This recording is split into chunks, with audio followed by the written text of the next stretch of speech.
Hi, my name is Katy Blevins. I am working to complete my Master's of Instructional Technology with a teacher leadership endorsement at Kennesaw State University. I began working on my degree in the fall of 2020, and I will graduate summer 2022. I currently teach third grade at Westside Elementary School in Whitfield County, Georgia. This year was my first year at Westside, but my sixth year teaching in the Whitfield County School District. During the program, I completed a capstone project. After much thought, I decided to gear my project toward helping teachers engage and motivate their students through technology. The title of my capstone project is Increasing Student Motivation with Game-Based Technology. I originally wrote this plan for Antioch Elementary School. Through discussions with grades 3 through 5 teachers at Antioch Elementary, a common problem that teachers were facing post-pandemic was engagement and motivation, especially in English language arts, due to a high ESOL population. Students were falling behind academically and socially, but also they did not seem to have the motivation to be engaged in learning or be successful in their learning.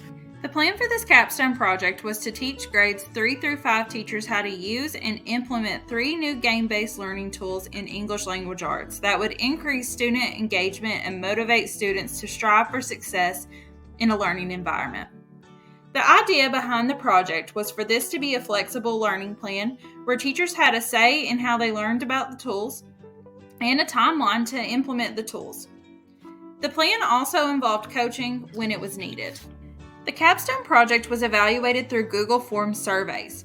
Teachers who participated in the trainings and implemented the tools completed surveys to gauge student motivation and engagement in their classroom. The surveys also included questions about the trainings and requests for future trainings. These forms allowed me to look at the tools and see what teachers thought of the tools and if they plan to use them in the future. I was also able to make changes to my video trainings by looking at this data.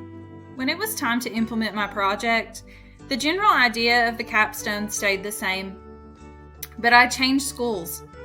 I wrote this plan for Antioch Elementary School, which is a low-income community with a high ESOL population. I moved to Westside Elementary School, which is a middle-class community with a very low ESOL population. Given the demographic change, Westside did not need English language arts to be the focus of the project. Teachers at Westside did feel there was a need for technology tools trainings, so I implemented the project solely to give teachers game-based learning tools to boost motivation and engagement in learning environments. I started the project later than I had originally planned due to learning as much as I could about my current reality, but still having enough time to implement the project. Even though I had worked to build relationships with the faculty and staff, I did talk with my principal before starting the project to get as much insight and help as I possibly could from her knowledge about the staff before starting. I started the project by emailing out a description of the project with goals and an explanation of what I expected to achieve. This email included an initial needs assessment to determine what tools teachers were using, what tools teachers would like to learn about, and a rating scale for student motivation and engagement.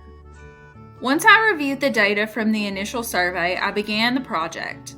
All teachers expressed that they wanted to receive the trainings via video tutorial, and they chose 99 Math, GimKit, and Quizzes as the 3 learning platforms that they wanted to learn about and were not currently using in their classrooms. So I started right away with making the first tutorial for 99 Math. Making the videos actually took a great deal of time.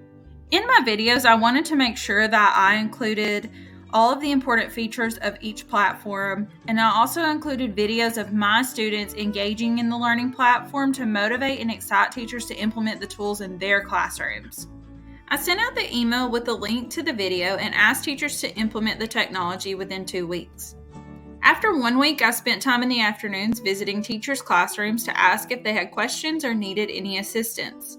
These weekly check-ins were very helpful for the teachers and myself.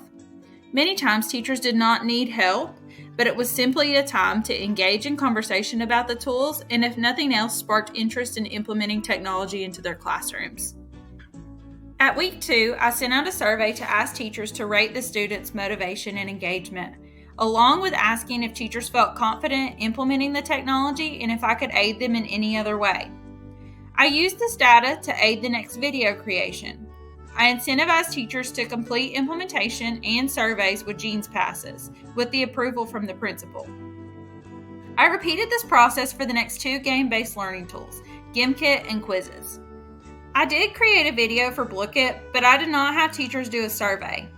In the initial survey, teachers revealed that they were already using Blooket. Blooket was in my original plan, but there was no need to make it a main tool when it was already being used. I also created a Google site that housed all of the video tutorials and surveys linked inside so that teachers who had fallen behind or could not find the emails would have a source of easily locating these artifacts.